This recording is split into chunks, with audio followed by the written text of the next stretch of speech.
இயக்குனர் அமீர் அடுத்த வருடம் சிம்பு, ராணா மற்றும் ஆர்யா ஆகியோரை வைத்து வரிசையாக தனது அடுத்தடுத்த படங்களை தொடங்க இருப்பதாக கூறியுள்ளார். தமிழ் சினிமாவை அடுத்த தளத்திற்கு எடுத்துச் சென்ற இயக்குனர்களில் குறிப்பிடத்தகுந்தவர் அமீர். மௌனம் பேசியது படத்தின் மூலம் இயக்குனராக அறிமுகமான இவர் பாலாவிடம் இணை இயக்குனராக பணியாற்றியவர்.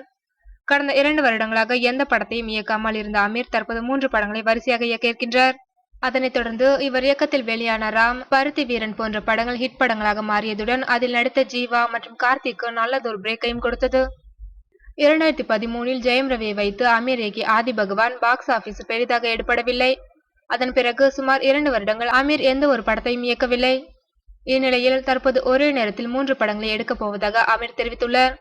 கடந்த 2 வருடங்களாக 3 கதைகளை தயார் செய்ததாகவும் அவற்றில் சிம்பு, ராணா மற்றும் ஆர்யா ஆகியோரை நடிக்க வைக்கப் போவதாகவும் கூறியுள்ளார். படத்தை ஜனவரி மாதம் முதல் வாரத்திலிருந்து தொடங்கப் போகின்றாராம். தமிழ், தெலுங்கு என 2 மொழிகளில் ராணா டகுபதியை வைத்து தொடங்க போகும் படத்திற்காக அமீர் ராணாவிடம் பேச்சுவார்த்தை நடத்தி வருகின்றார். சிம்பு, ராணாவை தொடர்ந்து தான் இயக்கப் போகும் 3வது படத்தில் ஆர்யாவை நாயகனாக்குகின்றார் அமீர். பருத்தி வீரன் போன்று கிராமத்து பின்னணியில் ஒரு கதையும், மௌனம் பேசியதே போன்று காதலை மையமாக வைத்து ஒரு கதையையும், முழுக்க நகரத்தை மையப்படுத்தி ஒரு கதையும் அமீர் தயாராக வைத்துள்ளாராம். இதில் எந்த கதையில் யாரை நாயகனாக நடிக்க வைக்கப் போகின்றார் என்பது மட்டும் தற்போது ரகசியமாக உள்ளது.